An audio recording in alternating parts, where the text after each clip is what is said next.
President, what are your plans to improve the marketing of St. Petersburg and incorporating local artists into that marketing? And the marketing that's going on here in St. Petersburg has been very disappointing, and we have not done a good job of marketing pretty much anything in the city. Nobody knows that comes to visit us what we have as far as our museums and our galleries, aside from those in downtown. We don't market our neighborhoods and what features we have in each of our individual neighborhoods. If you go to other big cities, is one of the things you see. There are both street signs, and there are things that are put in all the hotels about the various neighborhoods. So we have to invest in the marketing department, give them a budget that they can actually work with, so that we can start talking about what we have here. It's a great city, and we need to let people know about it. Bill Foster. Well, just put things in perspective. When I was elected in 2009, if we had just self-served and kept that more revenues at the same pace, we would have had over $75 million in revenue just from property taxes alone. So it's been my job to cut budgets to right size and to come up with a new normal. Now, the plan is working. We are on track again. We're going to have $1 billion in growth, which will come out of the tax rolls. I think as we continue to give tax relief, we can do more. Whether it's marketing, jobs, economic development, this city is well postured for the new normal as we go forward to market. And as far as marketing to artists, to bring in art gallery art to the city council, the city hall, the MSC building, to promote local artists in every single building that we have. Okay, great. Number 5? Yeah, just very briefly. We've got a burgeoning music community here, and we don't even talk about places like Highway where you get go see great music and great venues. Everybody who owns a business, you all know that if you don't invest during the slow times, and marketing is how you do it, then you cannot survive, you can't grow your business. We did not invest during the tough times, and that's what we should have been doing. Okay, second question goes to Bill Foster. We have seen the growth of our arts district and creative businesses, which have saved the 600 block of through the Central Arts District. We've seen the arts revitalize the Warehouse Arts District. Yet we've also seen two of the finest galleries announce their closings recently, Minnie Solomon's as well as the C. Emerson Fine Arts. Is there anything the government can do or should do to be more integrated in the economic and cultural improvements to the city? Well, I think what we're doing now, and certainly working on these environments, that was a great question about parking and some of the situations. Isn't it a nice problem that we have parking issues because we have customers and things like that? But merging Central Arts with the edit, the Warehouse Arts, I think is very important. But I think going forward, for those particular for-profit galleries, I think there are ways that we can start looking at incentives for small business, whether it could be a program for edible tax abatement, whether there could be a program for employee assistance and things like that. These for-profit artists, I think, deserve to be treated as a small business. I mean, it is small business. Art is business. Art is ends and best. And I think we can do a lot more outreach to artists and these galleries as the businesses that they are. Great question. Well, part of it is we go back to marketing, which we were just talking about before, and we don't do a good job in the city at all letting people know what galleries we have and where they're at. The other thing is these are for-profit businesses, these are small businesses, and we need to treat them like other businesses, and that means that the city needs to be working with all our small businesses to see what we can do to help them, to make it a better environment. There's nothing like walking into a business like I did on 22nd Street and saying, has anyone from the city ever come in here to ask you how you're doing and what we can do to help you? And the answer to that question shouldn't be, yes, codes. They're the only ones who come by. We need to be taking care of our businesses and finding out what we can do to make their job easier for them to succeed. If there are changes we need to make to our ordinances so that make sense, that balance, that help them survive, that's what we need to be looking at doing. Okay, great. We'll move on. Question 3 that will go to Rick Preisman. Some of the most progressive cities are redefining what traditional economic development is in order to help their communities grow. New approaches to development are becoming more bottom-up, include supporting Main Street proprietors, encouraging the procurement of locally grown foods and locally made goods, investing in local art and culture. Yet some people say St. Pete's economic plans, even in the proposed CRA in the South Side, devote few development dollars to these bottom-up up strategies compared to the traditional way. Do you agree with that, or do you think that the traditional economic development model is working just fine here in St. Petersburg? I think it really needs to be a combination. I think we should be looking at some of the models that the people that reviews talk about, things like co-ops, which in South St. Petersburg is something that I think we really ought to get a very serious look into. So I think it's a combination of models, looking at some of the newer kind of models that other cities are using, but also some of the more traditional, like looking at a marine sciences hub and a research park, a health sciences research park, or even a clean green energy research hub. Actually, it wasn't working, which is why I merged the VAC or closed the VAC and started a partnership with the St. Chamber of Commerce called the Greenhouse. And the Greenhouse is all about helping startup companies get through any of the processes to get their certificate of occupancy quicker. This also helps small businesses go from a business of 5 to a business of 10, so to help businesses grow. And it's also providing entrepreneurial training to make sure that the businesses that actually start will thrive. It works on relocation of business, retention of business. It involves St. Pete College, USS St. Pete School of Business, the Innovation Center, Tampa Bay Way, SBA, all of these partners under one roof, making sure that this synergy is all about creating entrepreneurs and bringing in business to the city of St. Pete.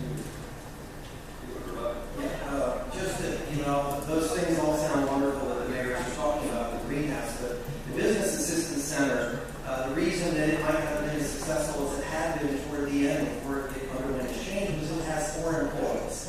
Today, the greenhouse has 4 employees. The greenhouse, the difference between that, the Business Assistance Center is the chamber is now involved, but it took 1,648 days before this idea of the greenhouse came to fruition. We can't wait that long.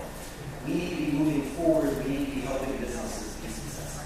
So Bill Foster, at the end of one debate last week, the two of you disagreed on whether or not it was difficult to open a new restaurant in St. Petersburg. Rick Chrysler said yes it was, you said it was not. Please explain. Well, again, it depends on whether or not they're utilizing the greenhouse services, but even if not, you can do online permitting and permitting reviews. We have a staff of construction and permitting that will literally walk you through the process. Any renovations, modifications to the building that you could occur, all the way down to your grease trap. We have people there to help you. My job has been over the past year and a half years to remove impediments to growth. And that's exactly what we've done. It's very user-friendly.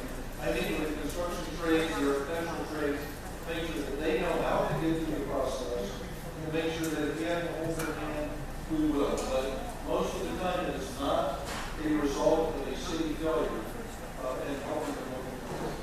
Rick Chrysler.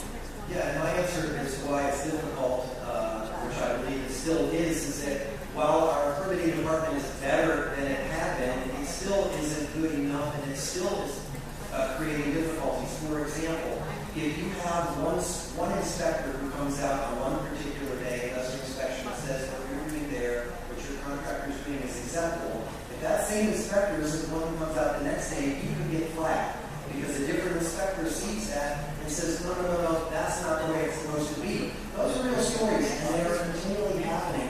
It has to be consistent and uniform across the board so that there is certainty for the contractor. Okay, next question. This is going. Yeah, that's what we do. I find that dozens of restaurants that are open during this recession under my pandemic, they all found a way to open. I haven't heard of one who said it was difficult. Even the owner virtually, we went down to their walls, opened up with great success. So somebody knows how to do it. Somebody's doing something right. We have streamlined the process. Mr. Chrysler keeps counting days on accomplishments and things like that. The St. Chamber of Commerce was a mess when I took over. We had failed leadership and a board that had been pushed out. And it took a couple of years to find Chris Steinhofer and another year to work on them literally taking over economic development and having this evolve into the greenhouse. The greenhouse would not have been accomplished under previous leadership of the chamber. Okay, going down to your price. Every candidate wants to support the local businesses. Do you have a specific policy on supporting a buy local movement, including increasing access to credit, investment, or cutting back on the bureaucracy to start and maintain a small local business? Well, I mean, I think there's a number of things that we need to do. Certainly, working in our permitting department to take care of some of the things I was mentioning before. But one of the things that I've been doing on this campaign, I want to make it a permanent part of my administration, is what I call a small business tour. And that's where you walk into small business, you don't tell them you're coming, but you walk in and you just ask them, what is your experience like? What is the city doing to help you? What is happening here that is making it more difficult for you to do business? Because if you don't talk to the businesses, there's no way to know. We're not hearing it. City administration isn't hearing it unless you walk in the door and you have that face-to-face conversation. I find it a little humorous that this question, as a policy, he spent 6 years in Tallahassee and didn't sponsor a single bill that promoted jobs or economic development. Now it's that policy. My policy has always been remove impediment and make sure that we are partners with small business, medium business, and large business to help you get your certificate of occupancy ASAP. And I have walked into many businesses, whether it's Central Avenue, whether it's Midtown, whether it's in the Gateway, to make sure that they are successful. I walked into a business, American Strategic Insurance, because they were thinking of perhaps leaving this area, and they wanted assurances from me that they could get the permitting and open a building before hurricane season. And if you'll drive by MLD and Gandy, you'll see this huge complex of multiple buildings, parking garages, hundreds and hundreds of jobs right there along this corridor. Well, and all you have to do is go back and take a look at my record, and so I obviously, Mr. Foster, there's a number of those I either sponsored or co-sponsored and voted for. But, for example, let's take a look at the business that's on Beach Drive, that's the electronic bike company. The gentleman who opened that store came here, saw this, the community loved it, wanted to open his business. He wanted to do manufacturing here. But because of the difficulties that he ran into, the city can now open his manufacturing plant in Europe. That's the type of cooperation that he didn't get that caused him to move in to open it in Europe. We cannot continue to have that happen. We need businesses like that to stay here and open. Question to Mayor Bill Foster, and this is a perception I've heard a lot from some of the local businesses, the small businesses, and that is that when opening a new business, it often seems as if outside corporations, such as your Walmarts, for example, can receive hundreds of thousands of dollars in tax breaks and or incentives, while new locally owned businesses receive virtually nothing. Is that correct? What do you do to fix this disparity? Well, I think as you look at the state's policy, and Mr. Price knows about the state policy because he was in Tallahassee, these are qualified targeted industries. It's a match between the state, the county, and the city to bring in high-paying jobs and a lot of jobs.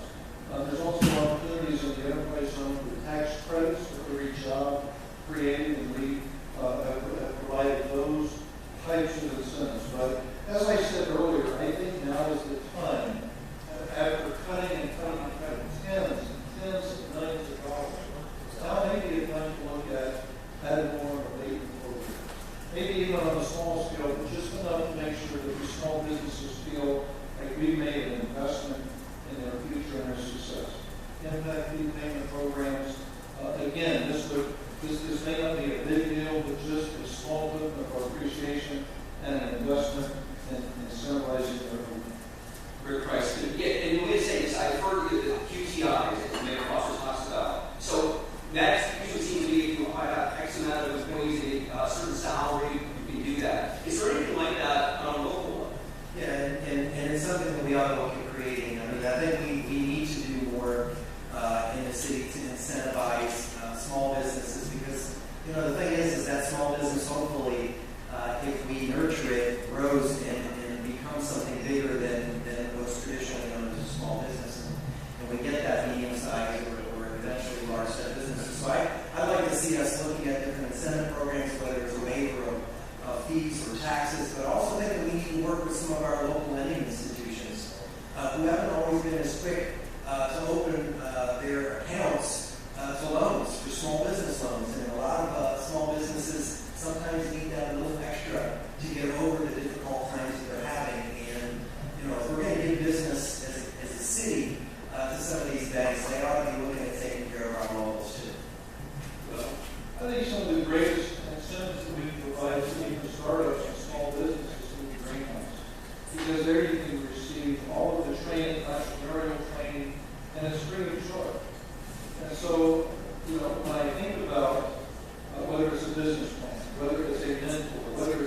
with somebody from the SBA or SCORE, having an entrepreneurial mentor with you. Sometimes you may decide that the business is not exactly what it's cracked up to be, and that you avoid making a mistake. But other times you get really good solid advice, and all of that is in the greenhouse. Those opportunities are right there. Okay, so Rick Price, this is more of a political question, okay, thinking out of the realm of the economy for a moment. Bill Foster's accused you of running a partisan campaign. To trust that argument, he said that most of your campaign funds have come from outside of St. Petersburg, including a sizable amount from Tallahassee. Is that a fair charge? No, and actually, I'm the only candidate that's running for mayor that has received bipartisan support from elected officials at every level. So, I've also received contributions, hundreds of contributions, from $5 to $500 from people residing in the city of St. Petersburg. I'm very proud of the support that I received. I'm proud of the endorsements that I've received. I think it's fascinating that 5 of our 8 council members have endorsed me over the incumbent mayor. And those council members are not all of my party. They're Republican and not party members. So my campaign is about solving problems, moving the city forward, and bringing the community together. Bill Foster. Do the math. All the campaign treasurer's reports are on the website. Do the math. 75% of Mr. Price's contributions come from outside the area. About 74%, I think, go outside the area. They don't support local small businesses. And 75% of my contributions come from St. Petersburg, and even more than that, stay local. So, Mr. Price talks about the budget somewhat being indicative of your priorities. Local businesses are my priority. And so that's why my money is staying local. And Mr. Foster's main political advisor in his campaign is one of the top lobbyists in Tallahassee. So I don't know how that's exactly local. And if you look at my contributions and expenditures, the majority of the money that I spent was on television. You probably saw my ads with White House. Okay, let's go to the next question to Bill Foster. What is it about community policing? Because I've seen you guys throughout the campaign talk. Rick Price says that, in other candidates said that we don't have that anymore, and yet, Bill Foster, you say that we do have it. I mean, so please explain that to us. We have community policing. It may not look like it did when Mr. Price was on the city council, because you had plenty of some patrol officers that were assigned to certain neighborhoods when they really needed to be on patrol on the streets. Plus, we created special units, code of drop, and things like that. We have community policing, we have sector police officers. We created a 4th unit for downtown services, and we created a drop unit, which is all about prevention, which goes into neighborhoods, hotspots, and things like that to really nip problems in the bud. These things are working. We have community policing, and justice in the traditional style. Yeah, and when we're talking about community policing, what we're really talking about is the relationship between the police officer and the community, and in particular the neighborhoods. And all you have to do is talk to any of the neighborhood associations in the city, and what you keep hearing is we do not have the same kind of relationship and the same level of trust that we used to have. And if there was a problem before with the way we were doing community policing, it isn't a problem with the model, because cities all over the country are doing traditional community policing. The problem was with the implementation of the model. Just like with the Chase policy, the problem isn't the policy, it's how it's being implemented. That's where community policing is growing up. It's funny, last week we had a forum with David Hill's appointment and Broad Party. And before we got to speak, the community police officer stood up and gave his report. We have community policing, and those well-dedicated officers are engaged with the community. And so I think that most of the neighborhood associations actually know that we have community policing, and they're seeing results. They're seeing public engagement. They're seeing crime prevention initiatives, crime prevention through environmental design, crime watch programs instituted. It's work. Okay, to Rick Price, let's go to the arts. The second Saturday Art Walk has grown to encompass 5 arts-related districts. The trolley success is due to the association members chipping in with our trolleys and the power of social media like Facebook. How would you build upon this type of activity to create one arts destination?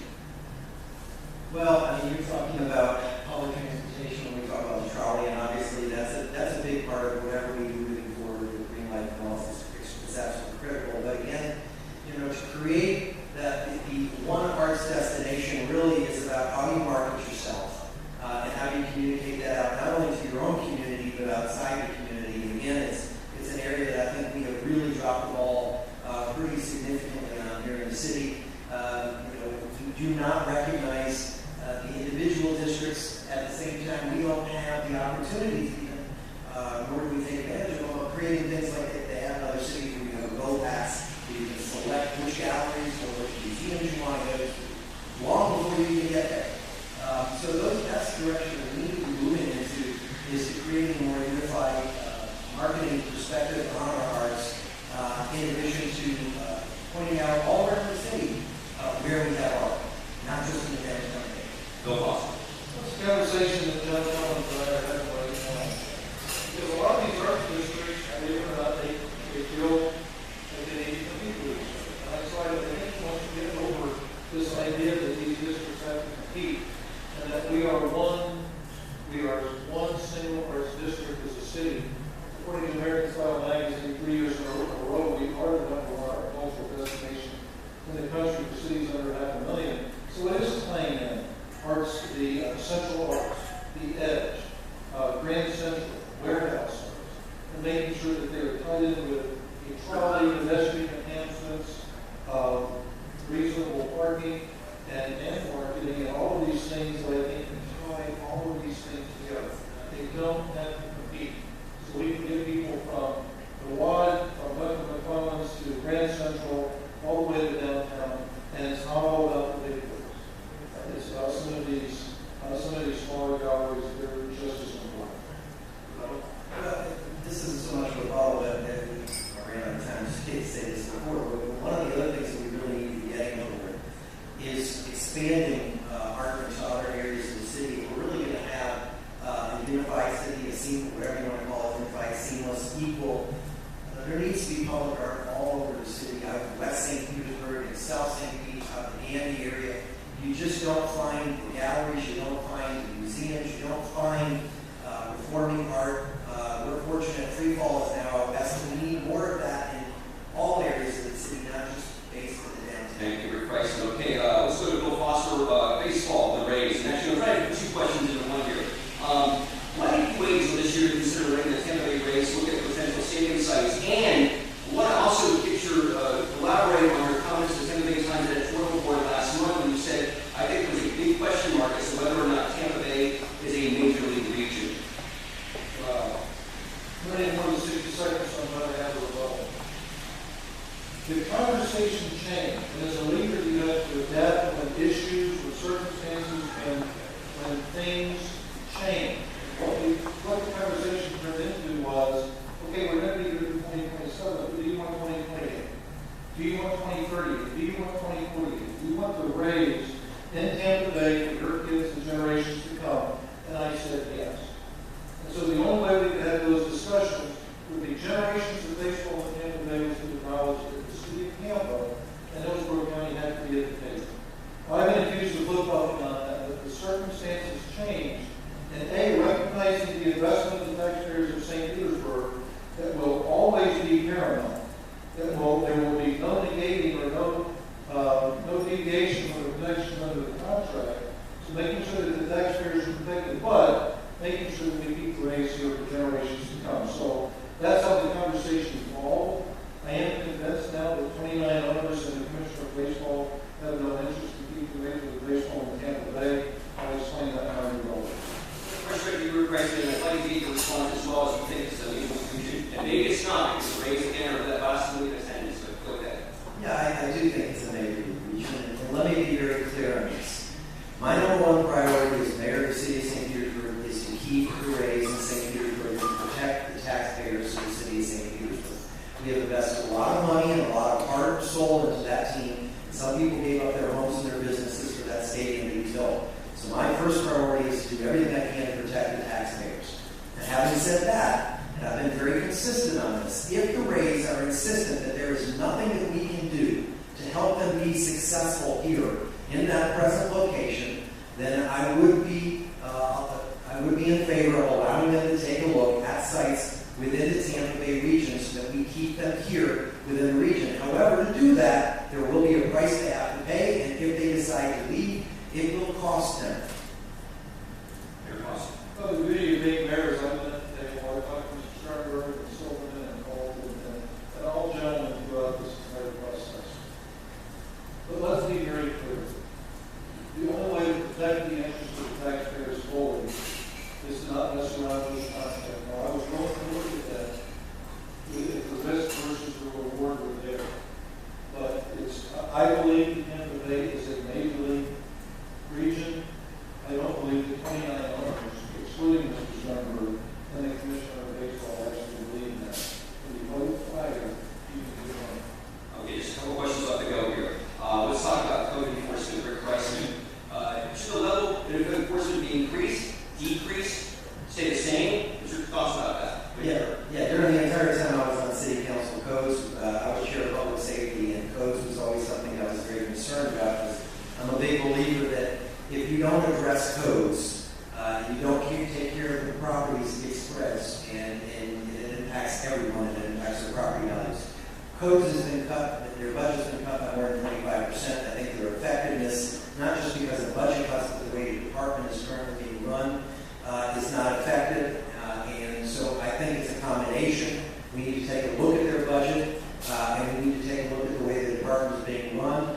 And if we need to make changes in the laws in order to give us more teeth so that we have things we can work with to try to shut down some of these problem properties that have consistently been cited over and over again, then we need to work with our legislative delegation to make those changes if that becomes necessary. But codes is very important to the future of this community and to whether we will have thriving neighborhoods or not thriving neighborhoods. Bill Foster. I spent the last 3.5 years worrying about what's on the bill of the city. I think that's important for us to show your priorities. And codes has been working at a very high level. We're using technology. We're running a lot of cases with the code enforcement board. I have to tell you, people have heard of it. A lot of people don't have the money to bring their properties up to compliance. That's why the end team, I think, is very important. And I would like to see more coming out of the end team, all those who can't afford to bring their properties up to code. You know, you always have issues with dealing with homestead and things like that. But we really try to prioritize the code to go after really the most wanted, the most flagrant violators, those that are bringing down property values of the neighbors. Now, as far as your non-homestead or commercial properties, we're usually on those that can usually afford to obtain counsel, that can usually afford to let the lanes ride. And we're going after those as well. There's no tolerance for those flagrant violations of non-homestead property. But they are entitled to due process, and that's something that a lot of people don't understand. Rebuttal, Rick